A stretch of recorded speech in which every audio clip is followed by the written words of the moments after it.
Have you ever had a bad piece of feedback or a complaint that just ruined your day or your week or even your month? Well, as a rhetorical question, because I know you have, and I know that I have, and especially when I started my business, it was very, very difficult to navigate those situations where I would get complaints from a customer. Being a people pleaser myself, I know a lot of people listening to this podcast are probably like that too. A lot of us go into business because we're people pleasers. We like to do things perfectly. We're perfectionists. We want to make people happy. We want to serve people. And so when we get complaints, it's very, very hard to deal with. But all we need is a bit of a perspective shift in a lot of these situations. I was, back when I started my business and I wasn't, truly running operations, when I was doing everything myself, I would go out there and win a client. I would meet them face to face. I would talk to them. I'd build rapport with them. I'd laugh with them. We'd share, a connection. Some clients would become, I'd even say, friends. And then I would clean for them. And every now and then I would get a complaint. And I would take that to heart because I had invested so much in this, working relationship. There was so much rapport built there. And it's easy to feel attacked in those situations. You feel like you've lost all that goodwill. You feel like, you're even questioning, like, am I even supposed to be doing this? Should I be cleaning? Am I charging too much? Am I just bad at this? Should I just quit altogether? And it's like, it's you just go into this vicious cycle, and it can be a downward spiral that has you second guessing everything, questioning your entire business. And it's so hard to snap yourself out of that sometimes. And so back when I was running operations, that was always a tough thing. And no matter how good my week was, if I just got one complaint or one tiny thing that made a hiccup in my day, it would sometimes ruin my whole week. And I kind of put that into the back of my mind when I put Stacey into her role as operations manager. And fast forward to today, we've got now 3 managers. So there's 3 different people kind of dispersing all of that workload. But even today, Stacey will really get bogged down with small complaints. And the other week we had a complaint from a customer who we've been cleaning for, I don't know, a year and a half. And the cleaner had missed a little bit of dust that was behind a door. They didn't vacuum properly. There was a tiny bit of dust there. And this customer is, let's just say, a little bit difficult, a little bit hard to please. So, perspective here. This is a massive house, 2-story house, and the customer was complaining about this little bit of dust that was missed.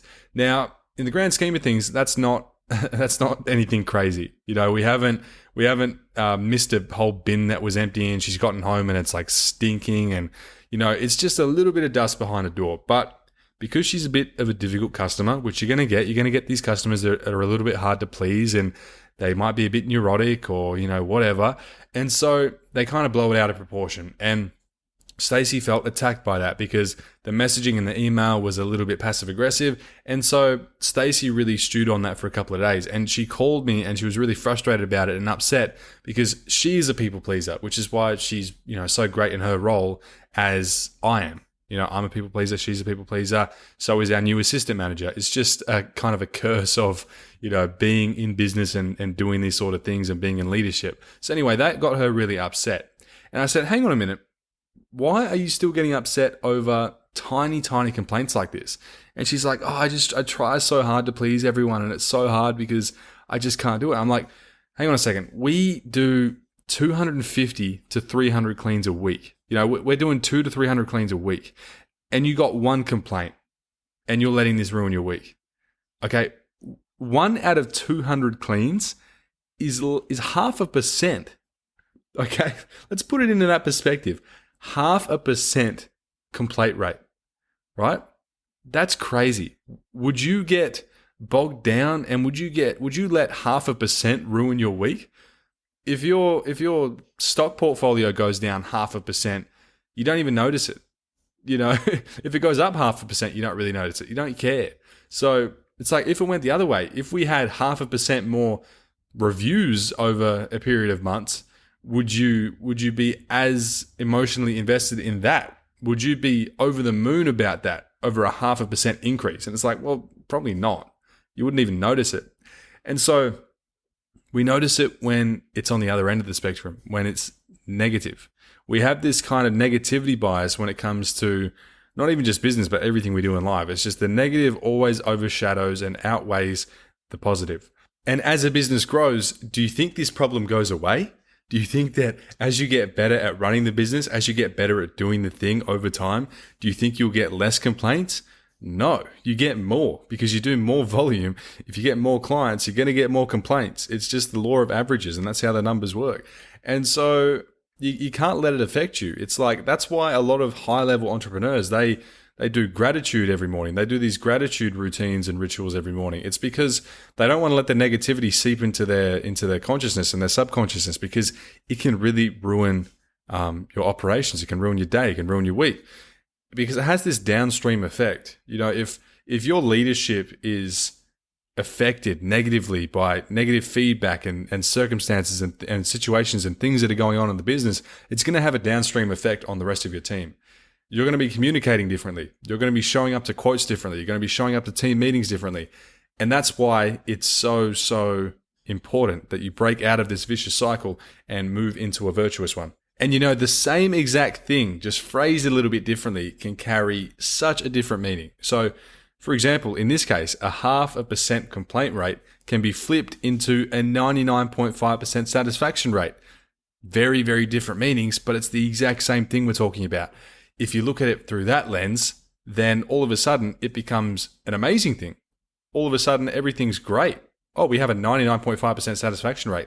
That's incredible. As opposed to, oh, we got this complaint and it's so bad and it's ruining my day and it's all I can think about. I can't sleep at night. It's like, you just have to shift perspective a little bit, and it's going to happen. It's part of business. You can't let it affect you to the point where you start questioning your ability and your pricing and your service.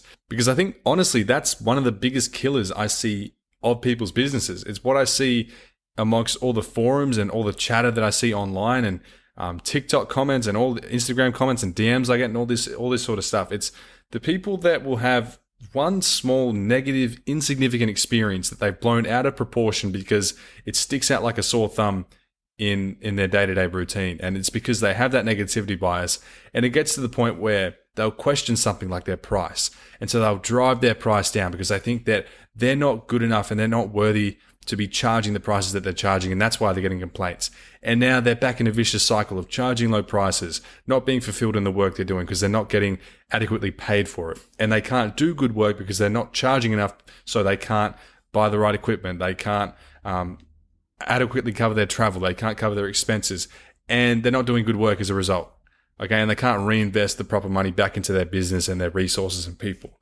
And so you just get into this vicious cycle very, very quickly, and it all kind of streams down from this negativity bias. And not having that perspective shift early on to realize that you need to have this kind of mindset if you want to grow. If I stayed in that kind of state of mind that I had very early on in the business, when I was like 6 to 12 months in, if I stayed that way, if I did not grow, and believe me, I'm a very different person to what I was back then. And I started my business when I was 18. I was very timid. I really let things affect me. If I had a bad day, if I had a complaint, if I even just had like a bad quote, if I said the wrong thing, or if I felt like it didn't flow well, or if the vibe wasn't great, I really let that affect me. And I would stew on it for days. I would, again, question myself. I would question if I'm really meant for this, if I should be doing this, if I'm doing it right, if I'm charging the right prices, if I'm doing the right service, if I should just look at doing a different business altogether. All of these things were running through my mind, and it was really affecting all other areas of my business that were great, because I was letting the 1% that was bad affect the 99% that was great. I saw this quote once, and it goes, "Every complaint is an opportunity, but not every opportunity is worth your time." And even recently in my new location in Enhanced Cleaning, we just launched a new location in Perth, and it's very early days. I've only got about 5 staff here, and I'm the one growing it. So anyway, I had this new customer, and immediately, just from the way she was communicating, I knew she'd be a bit of a, red flag client. But, I've been doing this for so long. I've dealt with all kinds of people. I kind of know how to deal with these sorts of clients. So I kept her on. We did the initial clean. Everything seemed great. I was in the area, so I actually went by and checked off on everything. And she sent an email saying that I sent her an email just following up, asking if she was happy, like I usually do. And then she sent an email back saying that she was surprised at how bad it was. So immediately, on the back foot, very, very, very aggressive wording. And most people would just retreat. Most people would just, apologize or, say this probably isn't a good fit, retreat, and that'll be the end of that. Now, I almost did that because I kind of thought this person was going to be a bit of a hassle going forward, and I just assumed that it wasn't worth it. But I shifted my perspective. I shifted my mindset in that moment because I knew I'd been there so many times before, and I did not want to fall into that trap again. And so I just wrote back and I was like, I'm sorry to hear you weren't happy with everything. And I pressed at the issue. I was asking exactly what she wasn't happy with, and I actually had the complete wrong idea. I thought that she was one of those people that was going to be super conscious of price. And so when I quoted this place, due to how she was communicating about the job, I actually priced it a little bit lower than I normally would. And I did that as well because it's a new location. I'm just trying to build up clientele and build up a team so I can have a solid foundation. So I quoted less than what I normally would, which meant that we probably spent a bit less time on that clean than we usually would. So anyway, she actually said that she doesn't care about the money at all because I offered her a discount just to smooth things over and show her that we really do care and we're not just trying to rip her off. So I offered her a discount and she wrote back saying that she doesn't care about the money. She still wants to pay full price for it, but she wants these couple of things taken care of in future. So we had a bit of a dialogue, we had a discussion, and there was only a few things she wasn't happy with, and it's nothing major. It's like 30 seconds of extra cleaning. It was a couple of spot cleans on a couple of walls around the house, and there was a tiny thing missing in the bathroom. And so I just said that I'd pass that feedback onto the cleaner, and we're very committed to making sure things are going to work, and I'll work with the cleaner and oversee the clean to make sure that this problem does not occur again. And so because I didn't retreat, because I didn't immediately assume the worst and think that this client was just going to be horrendous to deal with going forward, I was able to save that, and I actually increased the price. I actually got more money out of a complaint. So she complained, and for reference, the price was $160 a fortnight. She complained. I identified she didn't care about the price as much. She just really wanted the quality and everything to be done to a certain standard. So she was looking at things that we don't usually look at. And so I actually offered to increase the price to allow for more time and thus more quality, more of a attention to detail service. And so I increased the price from $160 to $220 a fortnight off the back of a complaint. She wrote back that she was happy to approve that, and she actually said after that the whole house looked magnificent besides those couple of little things. And she said the beds were made beautifully, which I wasn't expecting, and this was done great, and the kitchen looked great, and the floors looked great. And so the script just completely flipped, and she was actually, it went from a complaint to me upping her price and her being happy with that, and her actually complimenting the service with what started out as a pretty passive-aggressive sounding email. So it's interesting how sometimes you can have this assumption and you can have this preconceived notion about a situation or about a complaint or about a piece of feedback. And if you just shift your perspective and treat it as a lesson, treat it as an opportunity, you can completely flip it and turn it into something great. But, not every opportunity is worth your time. Like that quote says, every complaint is an opportunity, but not every opportunity is worth your time. So you do have to pick and choose your battles there. You do have to use a bit of discernment to figure out, what the best course of action is, if you should pursue it, if you should just leave it. Some things might be too far gone. Some things might not be worth your time, but the majority of the time, it is an opportunity that is worth exploring and it's worth reconciling. So that was just a story recently of that in effect. I could have just retreated. I could have just said, nah, stuff this client's too difficult, and given her a discount and called it a day. But I realized that her concern wasn't about price. And so I actually was able to increase her price and make more money off the back of a complaint. And she ended up being really happy with the service. And now she's one of our valued clients, and her clean is worth, $5,000 a year. So that's a great outcome for both parties. And if you think bigger, successful companies are immune to this and they've somehow got it figured out and they don't get complaints or whatever, you're wrong. You're dead wrong. Okay. Jeff Bezos, the owner of Amazon, the founder of Amazon, one of the biggest companies in the world, they have adopted the day one mindset. And it's kind of similar to what we were just talking about, how, you treat things as an opportunity rather than as a negative experience or a drawback or a setback. And the day one mindset is about being constantly curious, nimble, and experimental.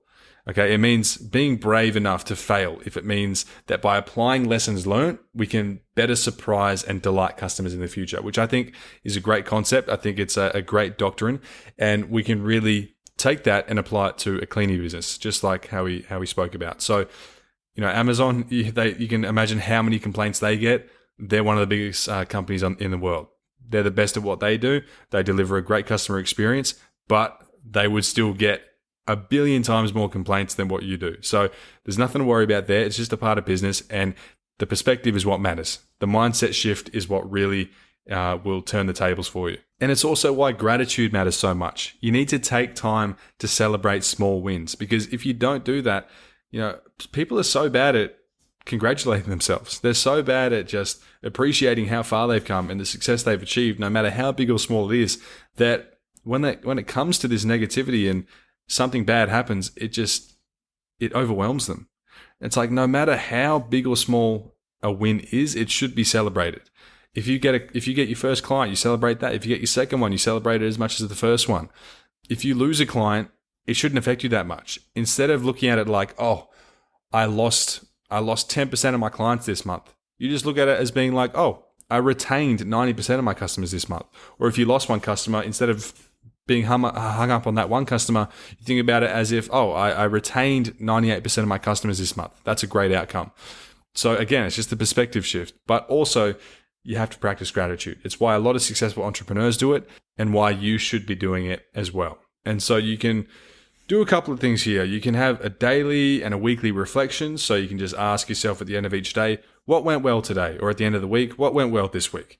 You can teach your team to recognize and celebrate these successes and not just fixate on problems. So if you do have a team like I do, if you've got management, if you've got cleaners, it's even more important for the cleaners. They need to be constantly reinforced with good feedback, because if you do need to brace them with some bad feedback, they've got that positive reinforcement and that feedback loop so that they don't get bogged down with that, because that's when it really gets bad. It's when your ground workers feel that too. And then they start to get into that vicious cycle and they do worse work, and then you get more complaints and the cycle continues.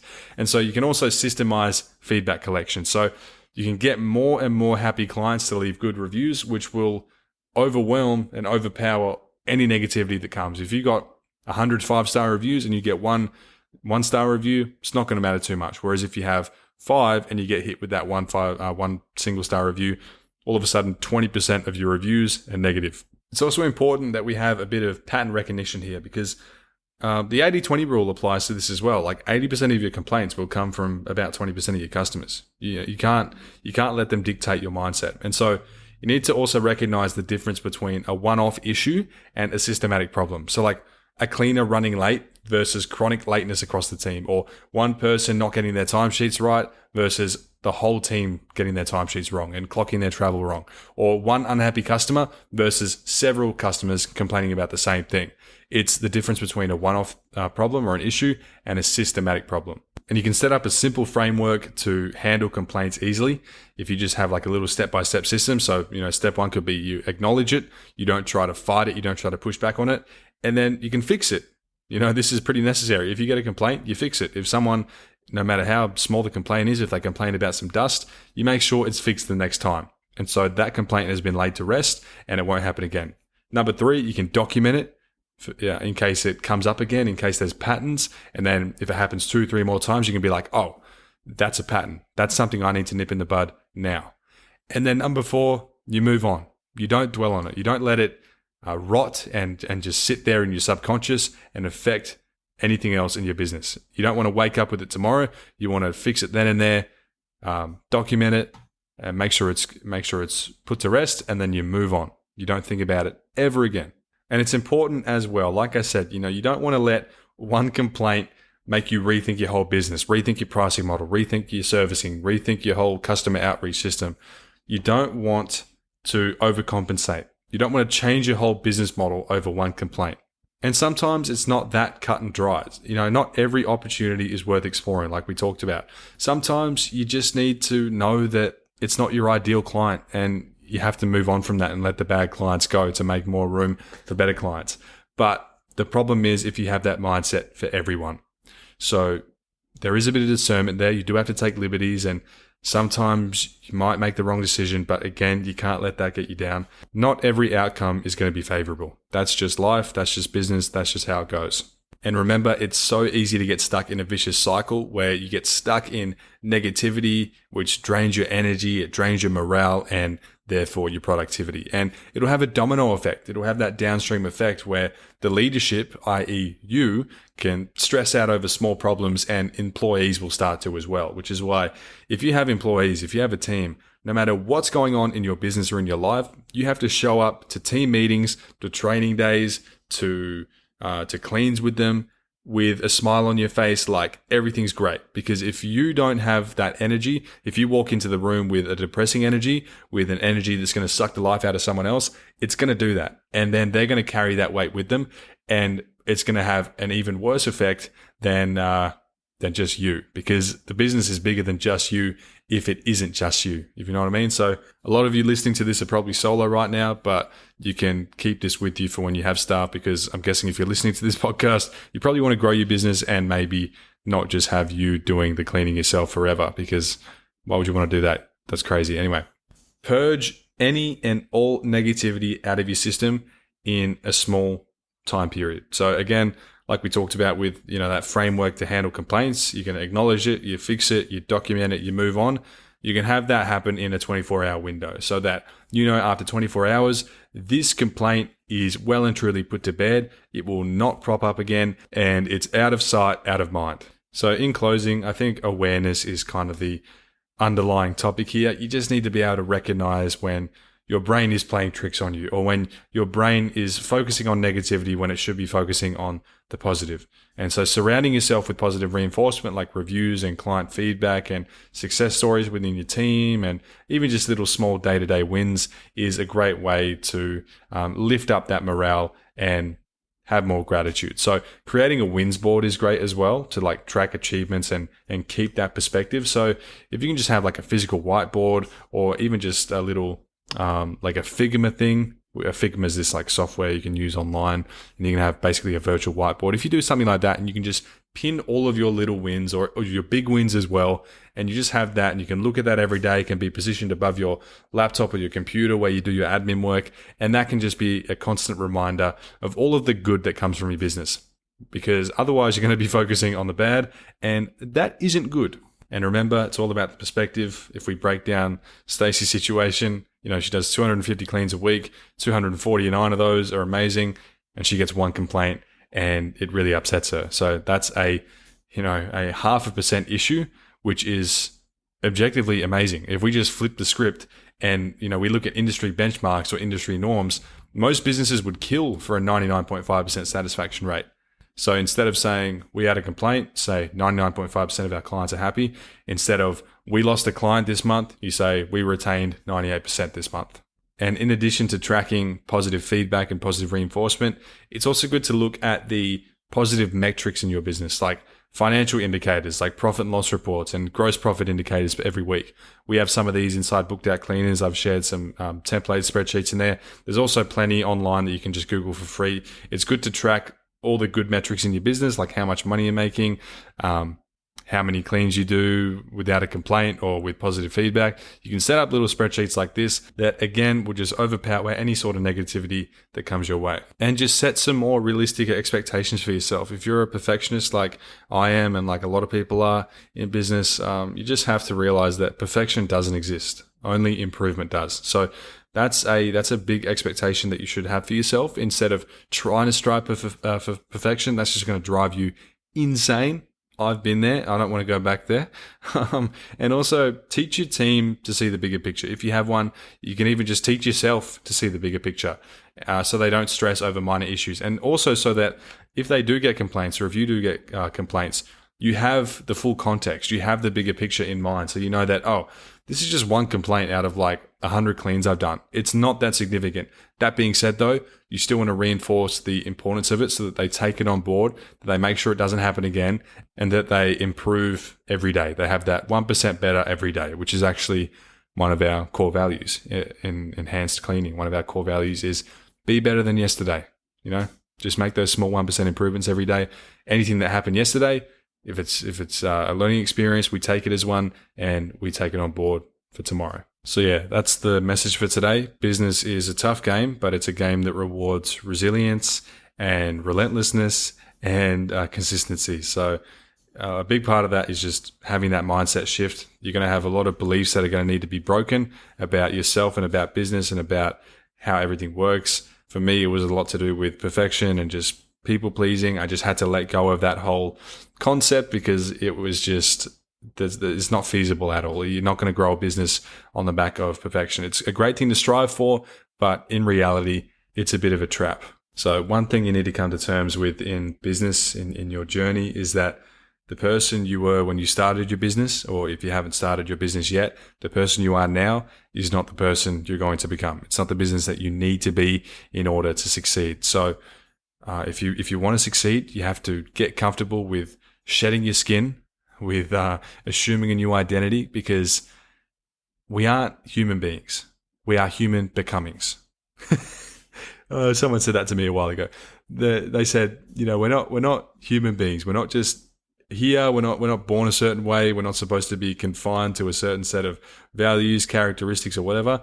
We are always becoming someone new. So the person you are now is not the person you're going to become. It's not the person that you need to be in order to succeed. And so with that in mind, embrace change, embrace growth, and break a lot of those false beliefs. Keep that positive reinforcement.